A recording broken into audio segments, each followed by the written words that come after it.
that's kind of exciting. All right, well, with that, let me say again, welcome, Evelyn. And we talked about a couple of different topics. I think you prepared some slides, right? So Evelyn and I had the great fortune of meeting Evelyn at the very beginning of this work when, right? It was like, gosh, how many years ago? There was a 5. Okay. Years ago. Right. And that was that. I remember that first meeting in, was it DC or something like that? And it was like, we're going to build standards, and everybody was in the room and was like, what? Are you crazy? This is going to be fun. And it was really exciting to kind of think of the vision there and have all these different worlds colliding around standards. And what more can I say that you've been sort of running that marathon with that torch and bringing us along to actually get us over some finish lines here. So it'll be interesting to see what the maybe a good metaphor here is what the handoff is on the torches as we progress in this work. So welcome, and I'll give you full reign of the PowerPoint here slides. Thank you, Dan. Yeah. That's a nice metaphor. You're right. I actually, being Canadian, I say, it's time for me to skate to where the puck is going. So, okay. Well, it says I can't share yet. Okay, here we go. So I have a few slides. I think lots of familiar names, faces here. So some of you most likely have seen flavor of these slides. I'll be putting additional context because we are in a transition phase right now.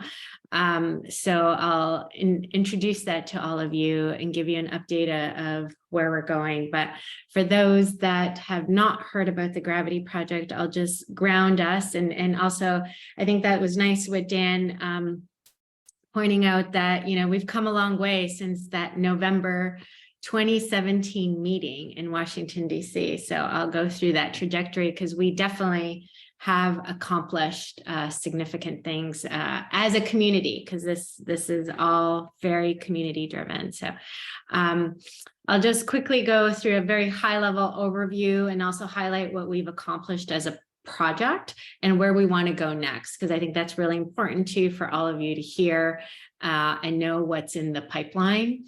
I'll spend most time going through the Pilots Affinity group because that's where we want to invite you and encourage you to participate if you are not. Many of you are already there, but that would be a great place for you to advance a lot of the consent work you're doing now.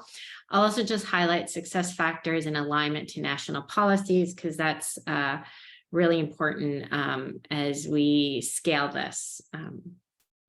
So just quickly, definitions. When I first started the project, the term SDOH was really popular, a buzz, everyone referred to things. And since then, we've had a lot of learning from the community around what the term social determinants of health, a definition, how it relates at a community level versus individual level. And of course, with the administration change, health equity became the new word and the umbrella term now. So this is really to ground us on definitions used now and how we try to incorporate this in messaging around the work we're doing. But really, bottom line, although the term is not here, but I'll talk through it, is like the social care integration piece. This really always started with integrating social care and clinical care and figuring out how to name these things. So for those not familiar with the terms, there is the health equity term defined at the CDC and HHS level as listed here. Health equity is achieved when every person has the opportunity to attain his or her full health potential and no one is disadvantaged. Then we have terms around social determinants. So at a community level, so again, they refer to the conditions in which people are born, grow, live, work, and age, which are shaped by the distribution of money, power, and resources. This definition from the WHO and from the CDC. But when we talk to our community-based organizations, this word means nothing to them. So, so it's also thinking through of how we better define this. So as we learn through the Gravity Project at the individual level, as we collect the data, is really looking at it in terms of protective factors, which are the characteristics or strengths of individuals, families, communities, or societies that act to mitigate risks. And then we have social risks and social needs. So we hear very often, a lot with the value-based payment of health-related social needs. So we've defined them here: social risks, adverse social conditions associated with poor health, and social needs, patient-prioritized social factors that impact health. So as we talk through on data and data standards, it's really important we're clear of where this type of data is collected and how to define it. And lastly, when we talk about health equity and social determinants, we say health equity is advanced by addressing social determinants of health, such as access to safe and stable food, water, housing, and improved access and quality of care. So these are all definitions. There's links there at the bottom of the sources. The Gravity Project team has been working on definitions, and that I will announce that will come through with the new funding under Robert Wood Johnson Foundation. So I also, again, I'm not preaching to the choir on the value of collecting this type of information and addressing it. But when we talk about standards, we always highlight, and how the Gravity Project came to be was really around the challenges of collecting and exchanging this type of information. So two overarching barriers that led to the Gravity Project was the lack of standards available to collect and store this type of information, and the sharing of this information across ecosystem parties. There are many other many other barriers that still exist, including consent management on the second column there, but the Gravity Project is not addressing it. So I do list them here because there's still more work. That's why I say we got to go where the puck is going. There's still a lot more work that needs to happen, but at least we have a starting point. So what is the Gravity Project? Our mission here is advance and promote equitable health and social care by leading the development and validation of consensus-driven interoperability standards on social determinants of health. So this was a mission statement created by our executive committee that Dan sits on, but really honing in on the importance of advancing health equity, but through community level consensus building of the interoperability standards. So our scope is to develop the data standard. So although Gravity, everyone thinks it's so big and does so many things, really it's a data standards project. So we really will focus on the data standards to represent and exchange patient level or individual level SDOH data documented across 4 clinical activities of screening, assessment, diagnosis, goal setting, and treatment or interventions. We also very much focus as a project to test and validate this. So this is why we'll talk about pilots, but it's really testing the standards for use not only in patient care or care delivery, but for care coordination across sectors, for population health management, public health, value-based payment, and clinical research.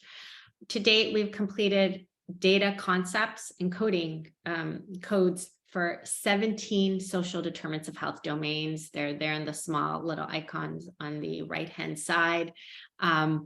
These domains like food insecurity, homelessness, elder abuse, many of them initially identified in the National Academy of Science Engineering 2014 report on capturing social and behavioral domains in electronic health records. For those not familiar, that 2014 report also informed the Office of the National Coordinator's certification criterion on social, psychological, and behavioral health.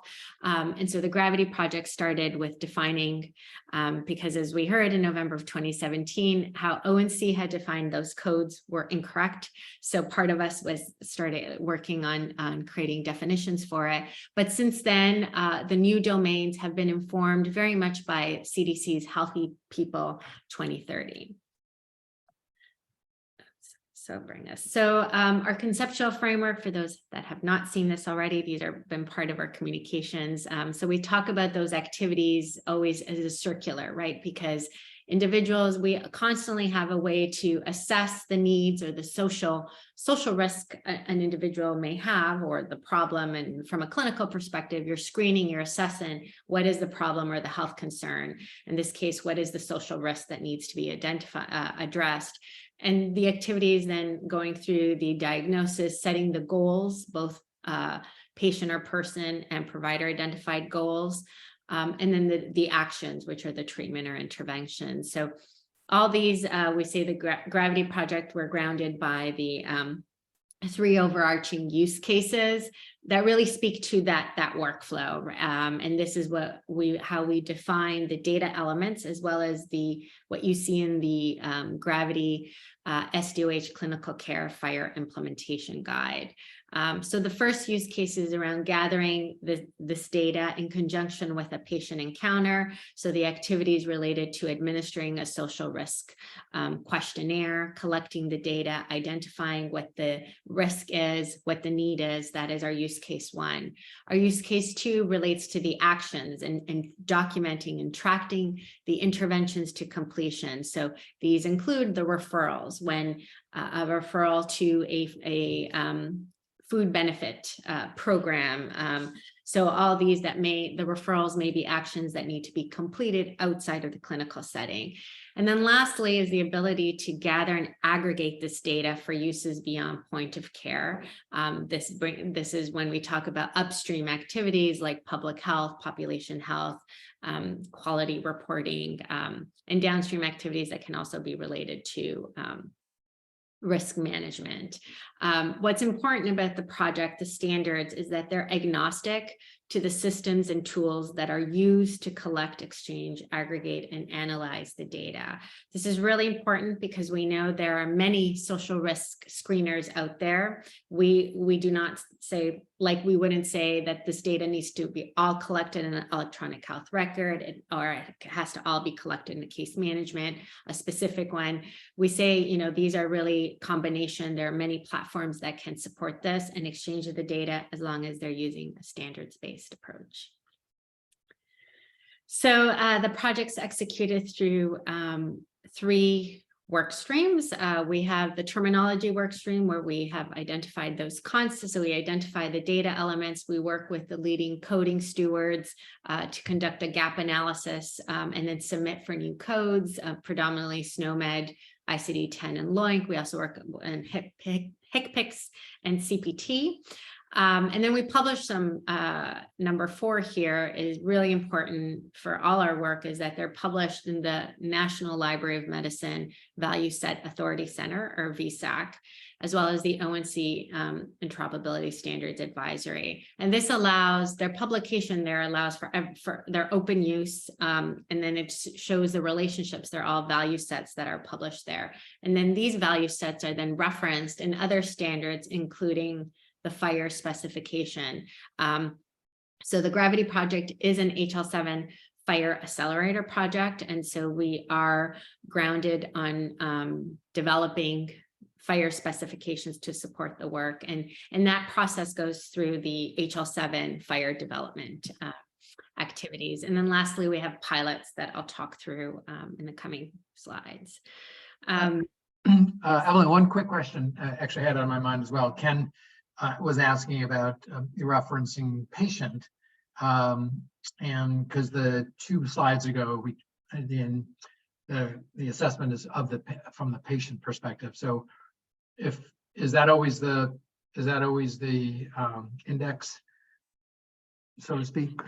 Yeah, so this builds on the original use cases, and we'll talk through about other ones because it's grounded on the initial patient encounter. So that's use case 1. Someone goes into a clinical setting and is screened, right? So when they're in a clinical setting, referred to as a patient.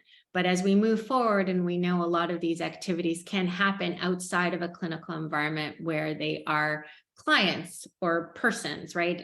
So we try to say it is, but again, thinking through that the initial use case is grounded on the clinical setting. So it starts within a clinical environment and going through many of these clinical processes but the actions or the actual interventions will happen outside the clinical environment. and then they're persons. But that is new use cases. Again, we'll talk about new use cases that still need to be Yep. Yep. Thanks. Okay, no, thanks, Ken, for that question. So how we do our work is through a very large public collaborative. We have 3 work groups. We've invited, I think the success of the project really has been that it's been open from the start. You don't have to be an HL7 member. You are invited to join and inform the work. You only have to be an HL7 member in voting on the fire implementation guide. But we've done this through 3 work groups. All entities have been invited. Many of them who have joined us and continue to join the public calls have never even heard of standards, but they want to be involved. So we had our domain work is executed through the terminology or the public collaborative that right now is on hold because we've been figuring out next phases and fundraising for the project. The technical work stream is facilitated through the HL7 patient cares work group meetings. Those are on hold right now because we're in the process of publishing the STU2. And then, yes, and then the pilots work stream, which is active right now. We have this through the pilot affinity group meetings that are now every 3rd Thursday of the month. And I'll talk through those. So we go through, and of course, the project, it's not funded by one entity. We have had several entities across all our stakeholder groups that fund and support the project, both in kind and sponsorship. So we acknowledge them here. And we this mirrors all the other fire accelerators that are funded through various sponsors. So our gravity timeline, for those who have not seen this, and builds off how much we've grown in our trajectory for the past 5 years. So as Dan mentioned earlier, in 2017, Siren, Social Intervention Research and Evaluation Network, based on their research gathering evidence on social care integration, they had identified one of the challenges was the lack of codes available to represent this information in electronic health records. So they hosted an event in the DC area, bringing all the multi-stakeholder groups together to say, you know, how do we solve this, right? So it's through that meeting that the vision for Gravity emerged, saying, you know, we need to have some way of bringing all the communities together and do this one domain, but at a time, right? So in 2018, RWJF funded Siren to start the project, and then Siren contracted with my team at EMI, and we designed the Gravity project. So we launched it in May of 2019, worked on one domain. We were initially only focused on 3 domains: food, housing, transportation. It was only supposed to be a 1-year project. The goal was always to hand it over to HL7. But here we are, 2022. So in 2020, the domains increased. 2021, we moved from 3 to 11, and in 2020 we became a fire accelerator.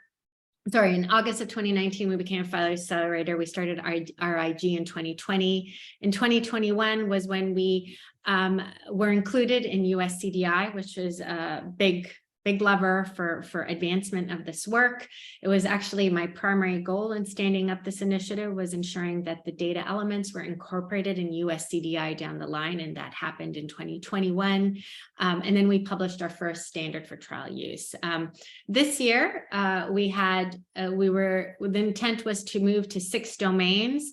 Unfortunately, because of the lack of funding available, we only completed 3: medical cost burden, health insurance coverage status, and health literacy.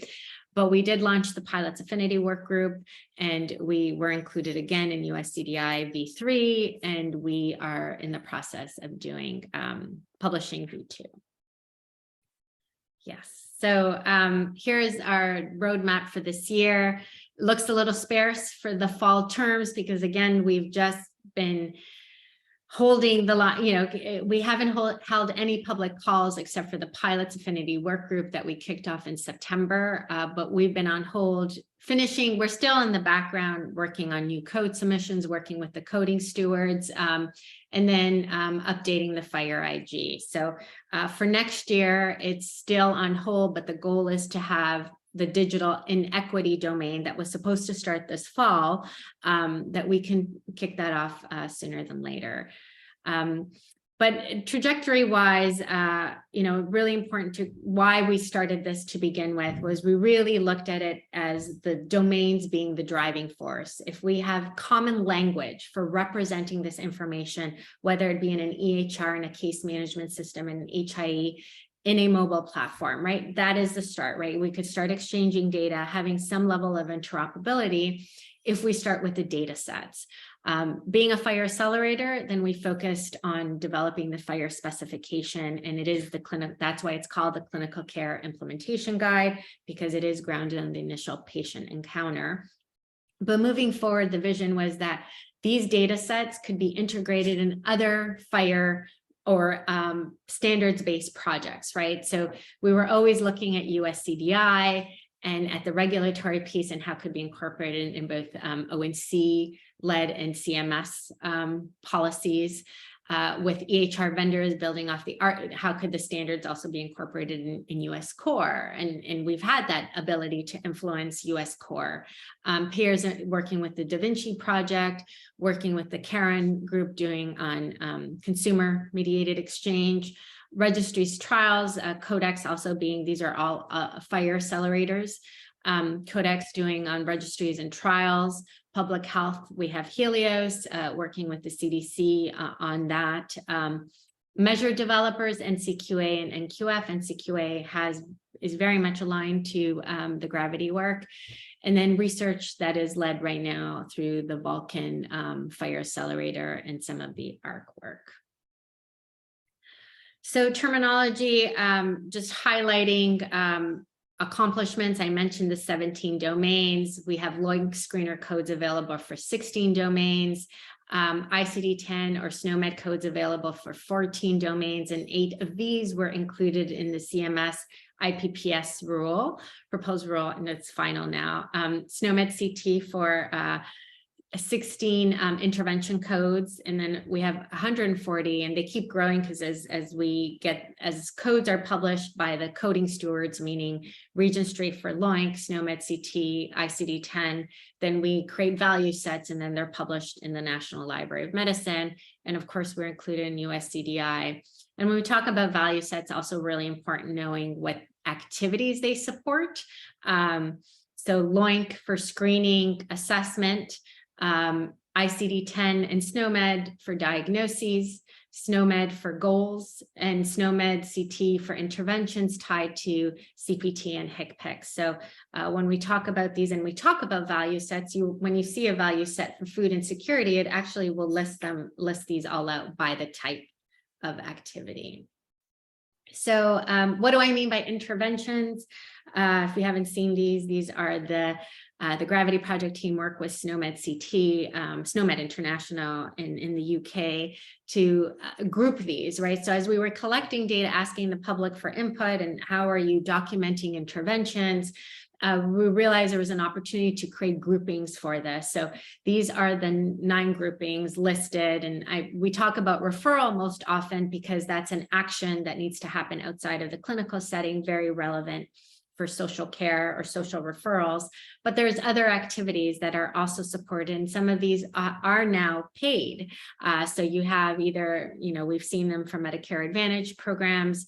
We know ACL through the Older American Act has funding available for some of these. So it's really important to label them correctly, and now we have codes. And many of these we've had feedback, because even though they're in US CDI and they may not be across other programs, we're starting to see electronic vendors actually incorporating the codes and the question and answer pairs in their EHRs.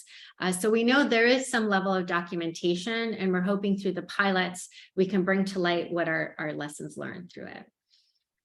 So what is next for terminology? And this is what I say, under consideration for beyond 2022, these activities still need to be funded. So with the caveat that this is not to say the Gravity Project will do these in the near term. These are things they've proposed. These are activities and domains approved by the governance committees. So on the radar for domains, new domains, besides digital inequity, is to work on discrimination, bias, and racism, which would be a very heavy domain to work on. Green space, adverse childhood experiences, which I know is very important for the state of California. Expanded material hardship elements, incarceration, migrant labors, and others based on Healthy People 2030 objectives. Activities is to collaborate on shared ontologies and open taxonomies. So we've had a lot of discussions and working with ACL on how we can continue engaging with the 211 LA taxonomy and influencing or promoting its openness, because right now it's a closed taxonomy.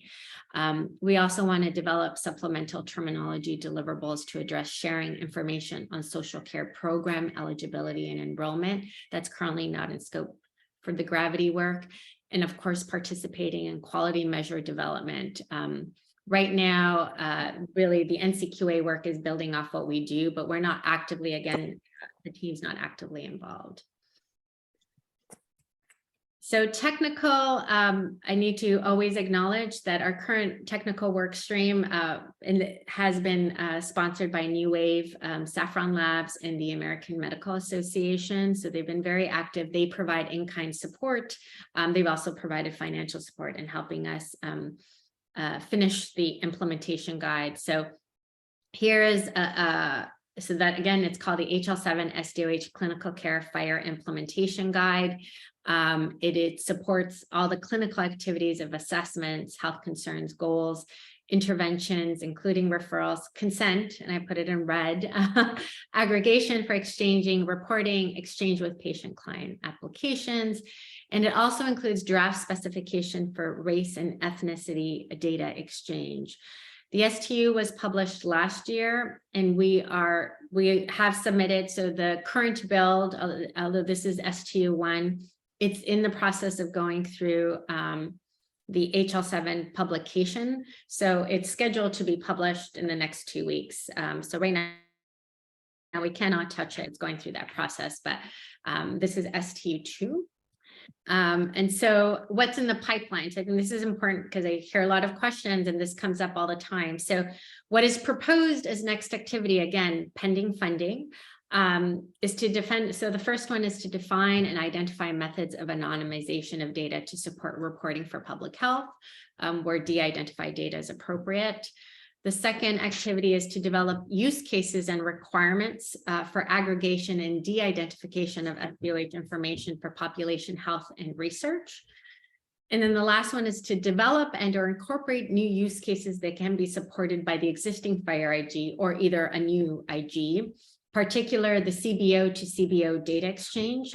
This comes up often where there may be no clinical data captured, right? But we want to be able to exchange social care data or social needs data between two community-based organizations or between a community-based to a state agency. A lot of these activities very relevant for the HL7 HSS work group.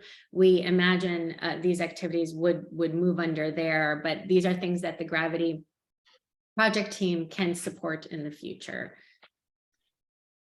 You'll note that there's an active conversation happening about that as well. We can come back to that, but there's conversation. Yeah, before I get into pilots, is there something I can answer? Okay, so I see the patient, yes, and I agree with you, Ken. That's why I say we need to create new use cases to define the individuals as they are screened and have interventions executed within a community-based or non-clinical environment. Rita, what does it mean to test value sets for any given domain? So for food insecurity, there's a value set for it that includes screening information, diagnoses, goals. So that's when we talk about value sets, is that they're all grouped for one domain. And that's how you see it in VSAC right now. Okay, so yes. In the list of domains, veterans does not appear. So it's veteran status. Veteran status. So there are 3 status domains: veteran status, education status, at the last one. But those are just more yes, no, and these are things. So we did actually work with the VA on the veteran status domain, where they informed the question answer pairs and all the, the diagnoses, the goals, and the interventions. Okay. So Evelyn, Bill Kowalski, I was the one to answer that question. So that's what I said that because they don't fit. They're not a social determinant of health. Right, but it was, so actually veteran status, where it came from the NASM report, that being able to quantify or collect that information just by having the status, and again, this is not my area of research, but this veteran status came from Sirens research. And then when we worked with the VA, they said there is a risk associated that the health system should acknowledge and track because of an individual's veteran status. Right. I agree with that. We could discuss more offline. I mean, that should be asked all the time, whether you're a veteran or not, but it's not a social determinant of health. That's what was confusing to me, because the domains are listed as domains of social determinants of health. And it really is not. Yeah, and that brings us to, because race and ethnicity comes up in SOGI data, and we always say those are demographics, right? Like there's the things that should be collected at a demographic level for everyone, right? And so and we've gone back and forth about veterans, it should be part of the overall demographics. But initially when we started them, we put them there, but it's, yes, it goes back and forth as other areas as well regarding even behavioral health. Thank you. And actually, one follow-on question on that for VA. I'm wondering how much of that, how much discussion, if any, there was around the transfer of information between the VA systems and private and other government services, because there's been an increase in the community, access to community services if they're not within a certain geography. So, part of it is the VA has been so hard to get information. If you're in it, it's fine, but if you're not in the VA, it's a transfer out, whether or not it's Blue Button or whatever, is still really rough. So I don't know if that helps or not. Maybe just waves the flag around another EHR somewhere, a Cerner EHR waiting to deposit information into somewhere else. Yes, and there still needs to be more work there. And again, this is great for pilots and implementation, because I always trust we stay away. Not yet. Right now, we haven't addressed implementation, how things are. Yeah. Cool. We will. So. Yeah. So I'll move. I know in some of these questions, I'll answer through the next quick slide. So there's not too many more.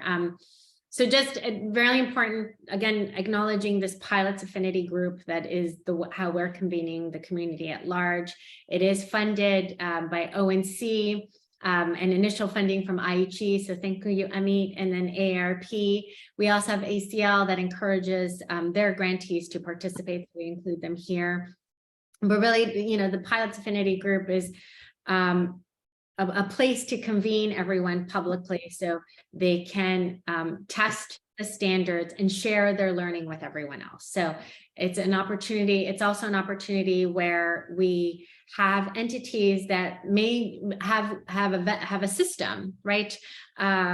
That they want to use to test, either to send or receive or to move data, right? To be that middle system. So this is an opportunity where they can all participate and present their work. So there's 2 levels of participation. You can observe or you can actually be a pilot participant. For anyone who signs up to be a pilot participant, we are requesting that they least commit to test 1 use case within a 6 to 12 month period. And all entities will assess where they're at. So it's not like you can sign up and you're expected to test the fire IG, not at all. We have different tiers of testing, but we do anticipate that if you sign up as a pilot participant, you will be available either joining another pilot or be able to support testing. So the link is there at the bottom. Really important is our 3-tiered piloting approach. So we worked really hard internally to support this. Even as a fire accelerator, we know the market is not there to adopt fire, but we want to again set the baseline, in particular as we tie into US CDI, because if you look at US CDI, they're agnostic to the content and transport standard. They're saying this is the base information you must collect, but they're not being specific that it has to go through a fire-based API. It could be a CCDA. It could be exchanged through secure messaging. We've seen them in V2 messages. So part of it is how do we support everyone where they're at? So we adopted this tiered piloting approach that we actually have used in other ONC and CMS standards projects, really to support industry on having an incremental way of testing and adopting the standard. So the first tier is really basic information, content. This is where you test the coded terminologies, right? You may not be exchanging anything, but at least you're setting up your system to either receive a structured questionnaire as an example. So there's various examples of this, or even just updating your system so you can collect. You have a structured way to enter the fields in the system to enter the information. Tier 2 builds on that, but that's where you're using existing established content and transport standards. And then the last is fire-based. So many of those that have signed up are using combinations of these. So we're welcoming them. We also, so as part of the Pilots Affinity group, we have artifacts. We have tools to help entities test. And one of them is a tier level self-assessment tool. So this is where entities can actually go in, and this is on the Pilots Confluence page, where you can say, if we look at the first one, you sort of assess where you're at, right?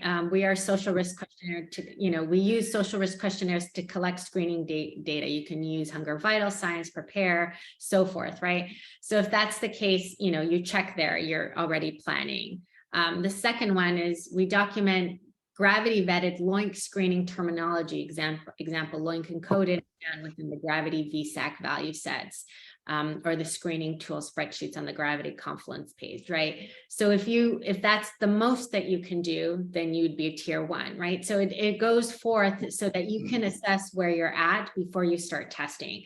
If you check here that you're planning to do it, but you go on screening and you say, we are not documenting or we're not near term, then you're still in the planning phase on how to get to that. And so it's really, again, meant to be incremental. Like as you move forward, the third question here is we exchange gravity vetted LOINC screening terminology through standardized content or transport standards. That means you would be 1 and you'd be 2 because you're using existing standards. And of course, the last one is if you are doing this using building off the fire implementation guide, then you'd be a tier 3 pilot. So we have these tools available for those interested. We do have pilots that have signed up, some of you on the call today. Of course, we have 3 ONC awardees. They've received funding from ONC separately. So they are pilots and they've presented, they were the first ones that presented their pilot projects. We also have, of course, been working with the Administration for Community Living on their Social Care Referrals Challenge. And we've invited the phase 2 awardees to test. We also just updated, so the link is here. Today, we added all the other pilot participants. So there's some that have signed up and they're testing themselves. They have their ability to send and receive. And so they have listed themselves. And then we have other pilots that are looking for partners, and that's on the grad. So I won't go through that right now, but they're there. So success factors, we always talk about, again, the standards, not just sitting on the shelf.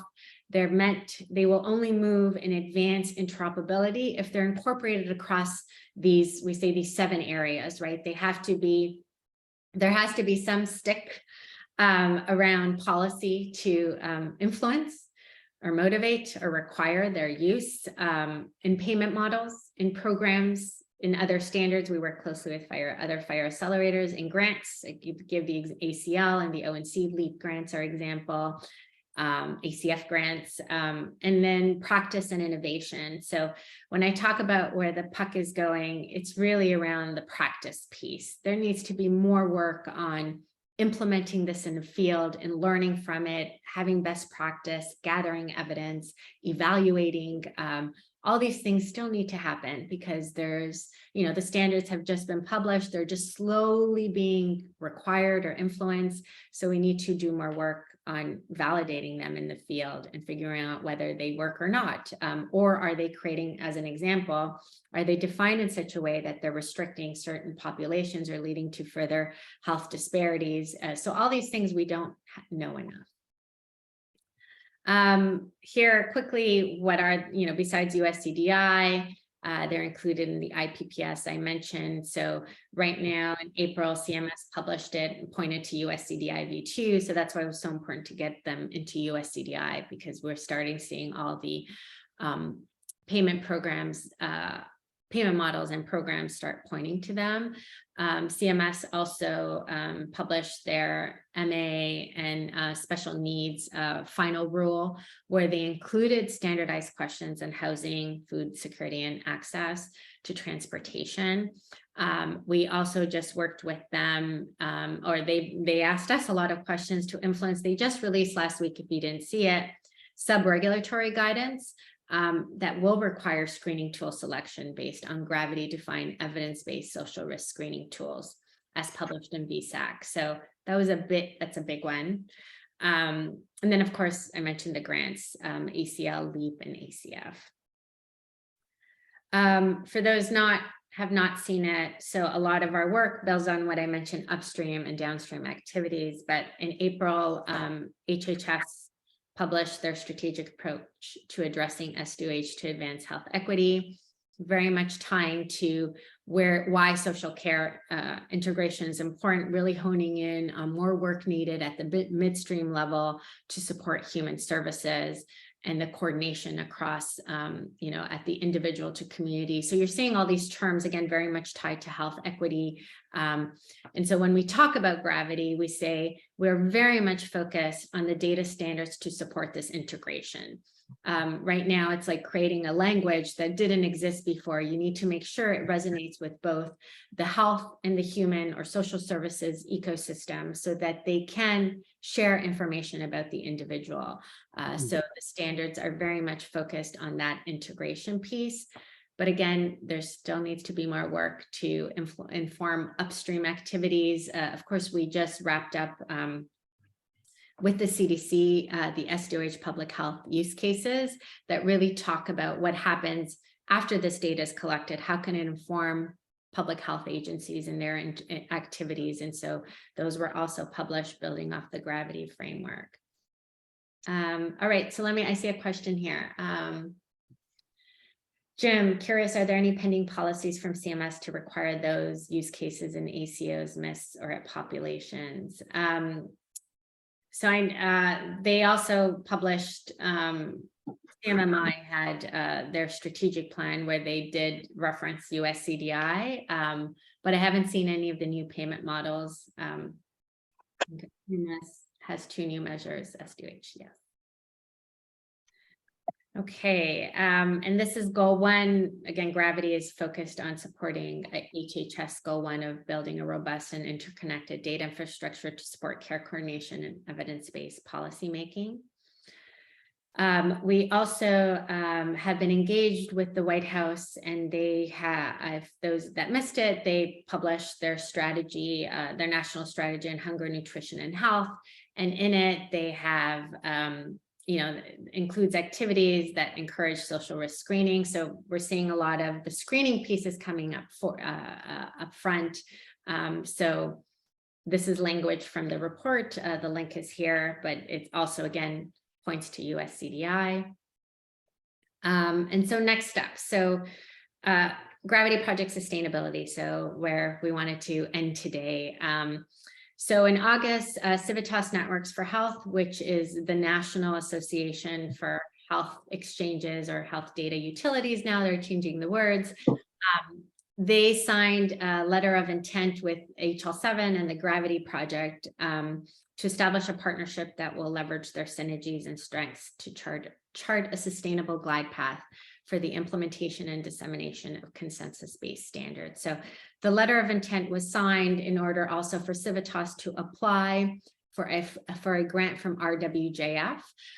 In October, Civitas announced it was awarded the 1 million grant from RWJF to further the implementation and dissemination of the Gravity standards for public health, health systems, and community organizations. So this is a key. So it's not to say that Gravity's joining Civitas, is more that Gravity as a fire accelerator, again, is as a data standards project, is not focused on implementation or dissemination. So Civitas can do that and establish learning forums, and also very much focus on the public health lens. So they have been granted that funding. Of course, Gravity or EMI team supporting Gravity will continue supporting Civitas. So we will, that's our intent, to further implementation and work with Civitas as EMI, not as Gravity. It's building off the Gravity work. And Gravity, the intent is as a fire accelerator to fully merge under HL7. So as noted here, November 29th, I encourage you all, if you have not registered, to join the HL7 Accelerator Blueprint webinar. Well, they will announce the new framework they have for supporting all the fire accelerators.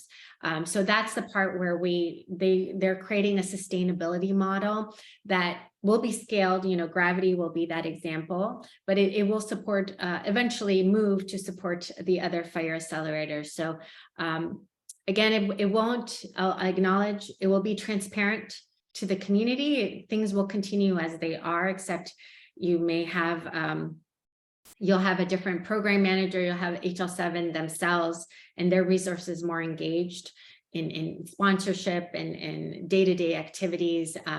So that is expected for next year, which again was always the goal of the Gravity Project, to integrate into HL7. So that's coming up, and they'll announce their blueprint.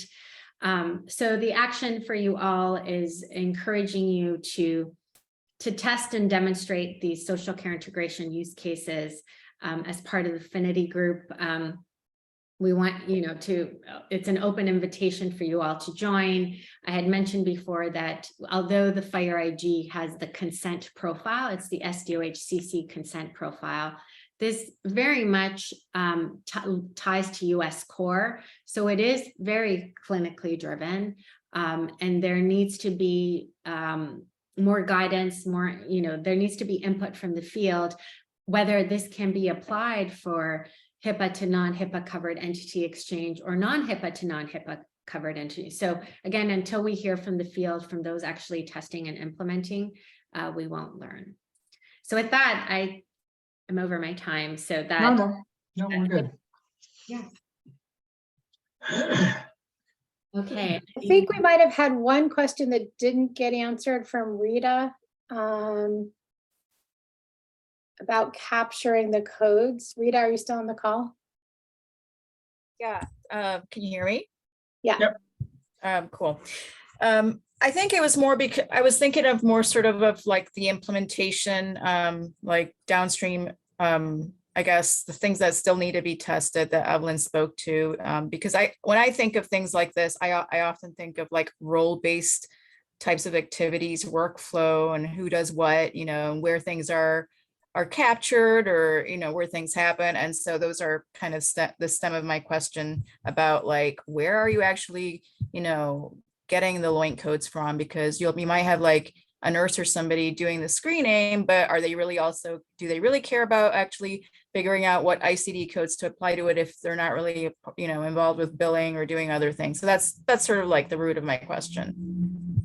Yeah, and happy to. So again, you think of who actually documents the data, even as I look at my providers entering, they have no idea if there's if it's an ICD-10 code or a SNOMED CT. It's transparent to them. It has to be in the background, right? It's really, and again, we talk about the standards are only useful. It's one thing to have the structured data within the platform or the user interface. The other thing is to have the standards behind it. So as the data is exchanged, it can be both human and machine readable. So I don't expect the actual provider to know what ICD-10 code to use. It's sometimes in some cases, I've seen from my provider friends when they show me that they have them on they're like, look at this, I see it. Sometimes I'll say I'll have like, for example, if it's under diagnoses, it will say the diagnoses and then have in brackets the ICD-10 code, but they're really just looking at the language. And so that's how it's documented. But we need to do more work too, is that, again, the standards could be there, but there's no, I would say, limited education. I know there's a lot of emphasis on workforce training right now, but really on how do you document social risk and social needs? How do you administer these questionnaires? Many of them don't feel comfortable answering. And even if they have the patient or the person log into a platform and answer those questions, that person may not want to share that information with their provider, or even if they receive the information, they need more training on what to do with it. Of Great. course, paid for it. And Shelley, I think your question got answered, correct? Yes. Hi, Okay. Evelyn. Great job. Yeah, I was just trying to understand the relationship between Gravity and Civitas, and how those two groups are complementary. Yes. But Yeah. yes, pretty much got answered. Thanks. Yeah, and I've talked to, so just even speaking about consent, because I said it's not, it's either, and Civitas is a joint agreement with HL7, so they can take on now, and that was part of this thing where if consent becomes a common, like what they're going to be observing now as the pilots come in and there's lessons learned, like, which I imagine will be like, what do we do about consent? How do we document it? How do we exchange it? They may then take that and say, let's create a learning forum around it, right? Or let's address it. And, so I think that's an opportunity with Civitas that they may be able to take things, again, as long as it relates to their membership and their communities, they can also establish learning forums and create education around it. And they actually have an agreement to support all the fire accelerators. I have a question about the interventions, and if any of the sort of projects to date or the pilots that you've seen being scoped are looking at some of the interventions being post-referral. So, we talk a lot about referral, but there's all these other interventions like health education, for example. But say we make the referral to the diabetes prevention program or a diabetes education program. So then the health education intervention is happening post-referral. Is there any case where people say that's a YMCA that they're referred to, that there's a system at the YMCA that is using these codes and sending them back in to truly close the loop on what's been done?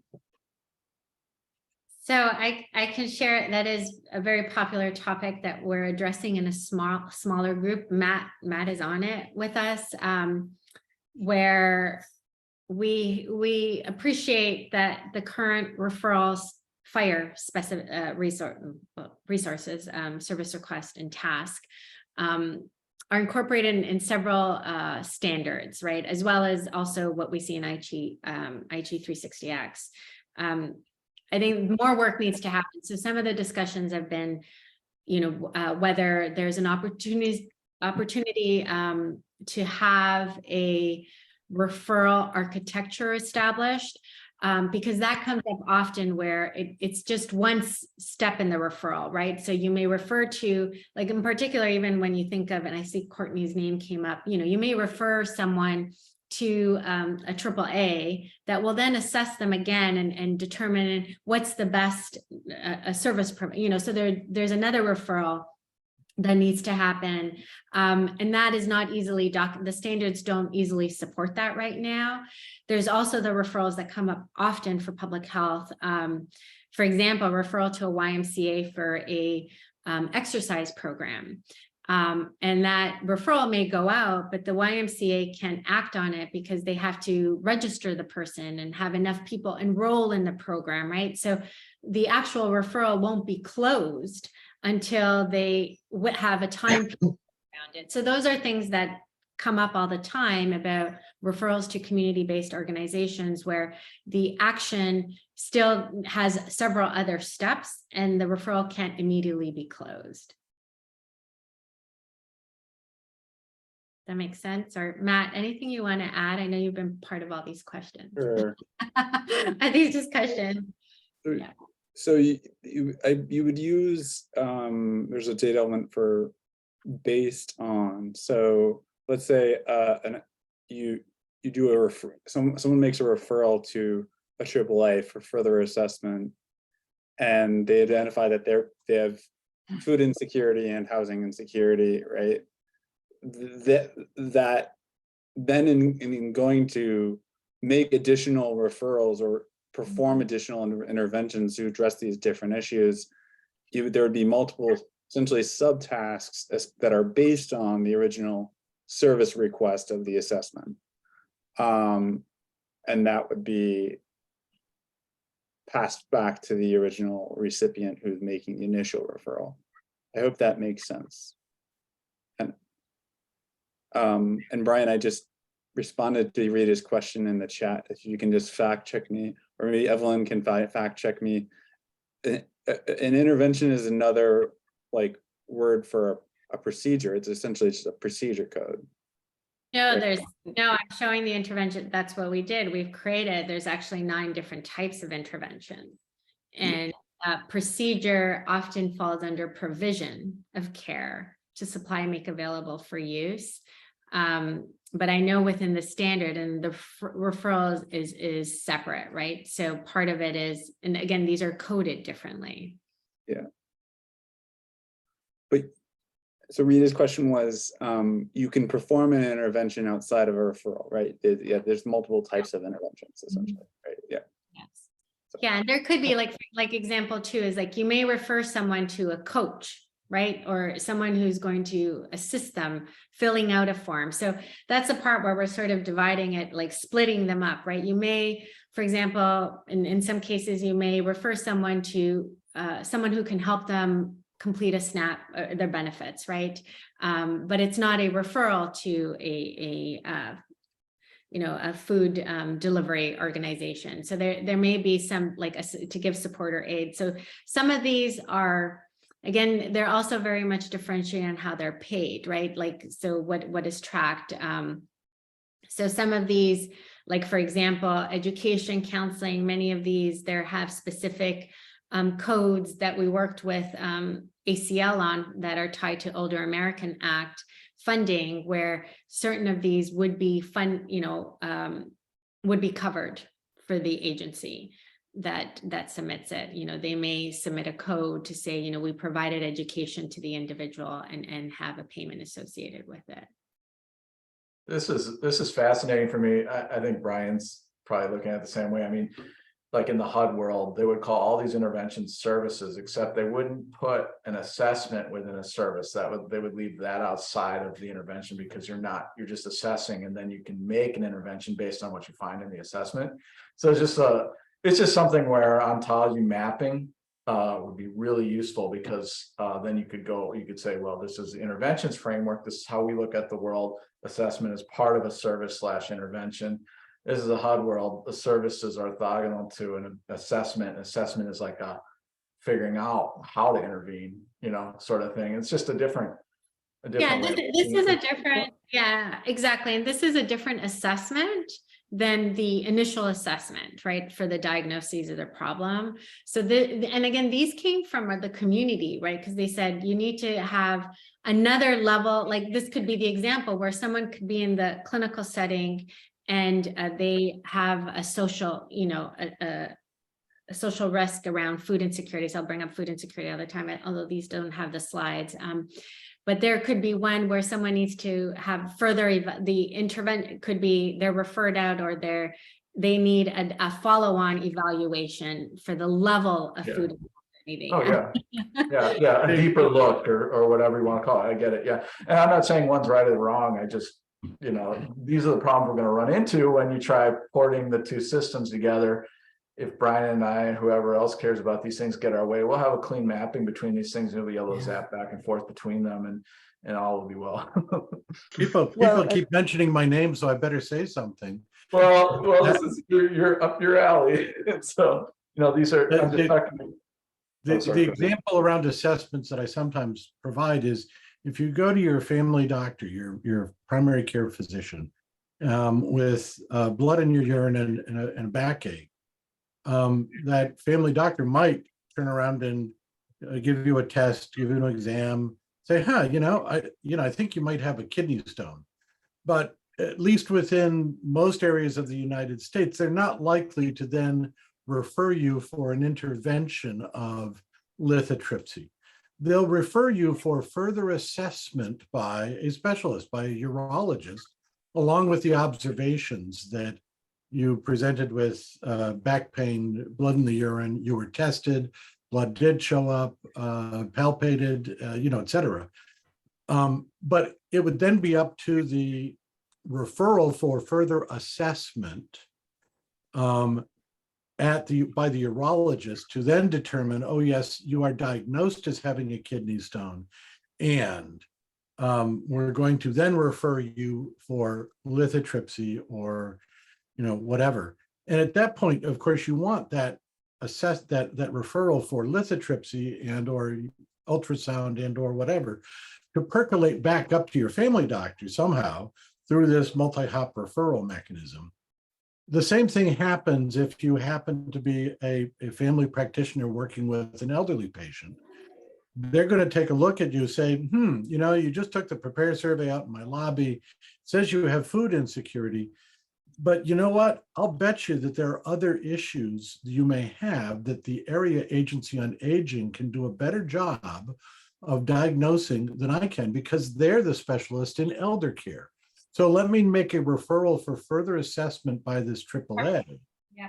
And they in turn may determine not only do you have food insecurity and need SNAP benefits, but you also have a housing issue with you need a Section 8 housing, you need transportation, grocery store, et cetera. So yeah. And let me jump in. I think there's one thing that we haven't addressed in here, and Brian, thank you for that. And Evelyn, absolutely, a referral for further assessment, because typically what a social care agency like a AAA will do is a much, much deeper assessment than any kind of, automated Prepare survey can do online.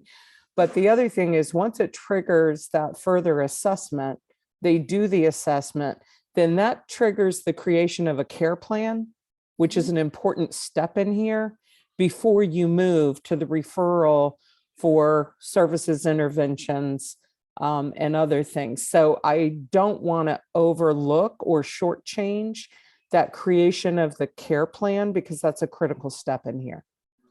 Absolutely. Yeah. And then again, we tie it with my care planning background. We're doing that with the e-care plan, the multiple chronic conditions e-care plan that builds off this, but has the care planning process. So for us is the interventions, again, as you set up goals, you can actually set up the health care plan as part of the care planning process. And then we have standards already that can support the care plan. We have it both for multiple chronic conditions, for long-term services and supports. So there's, again, lots of opportunity to bridge all of these. For us is creating this, again, this interventions framework can be applied across multiple standards. The data elements can be incorporated in other standards work and other use cases, as long as everyone's speaking the same language. But they won't ever be. So that's why we got to map them. Right. They're going to have to translate at some point, because we won't have everybody on the same page ever. We've never seen it in our lives. We never will. And it doesn't look like things are going that way. Plus, when you're dealing with other countries and they have their own, Yeah, absolutely. But there's also somewhere in there like a prioritization, like when you're dealing with like community cues or like BI SPDATs and scoring, there's evaluation assessment, and then can we serve them here now, sort of thing, or triage, I guess, or however you call it in the clinical world, but like some way of like, aligning them with the resources that are available at that moment. Well, and that also goes to our folks deal with eligibility. So, once they go from that assessment and the care plan, are they eligible for the services under which funding streams? Yeah. So that's another whole rabbit hole and another piece of the equation.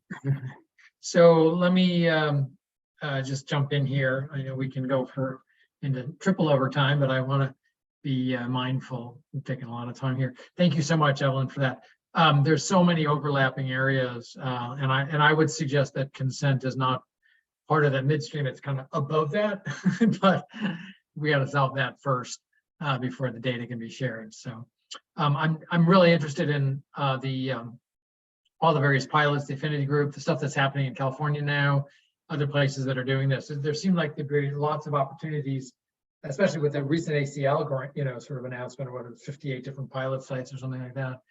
Is like enough momentum now that we can hopefully harness some of that to, continue advancing it, as you said before, and learning from one another to really make sure that we minimize the duplication where possible. Right. So thank you again. It's great. If you share your slides, I'll get them out to folks. I know people come in are very interested in seeing that afterwards. Next week, we have David Lowenstein I always mess up his last name. Lowe Robertson from Scotland, and he's going to be talking about their integrated at the country level, their whole integrated plan that he helped to implement. And so that should be a good, interesting opportunity for us to learn about that, and in particular the consent, the way they've addressed the issue of consent, which is really exciting. Albeit they have a unique person identifier, so that makes it a little easier in some cases, but it still is a kind of an interesting one to learn from. So we'll do that, and then I think we're going to take a break for a couple of weeks after that for the holidays, and figure out what's going to come up next after that. Hopefully some of the pilots, some of the consent work, and some integration kind of webinar that we'll hold and try to put all this stuff together in some interesting, amazing fashion. So everyone have a good one. Yeah, did you have something to say or? Great. All right. Well, be well, everyone. I'll talk to you all soon. Okay. Thank Bye. you. Bye. Bye, everyone.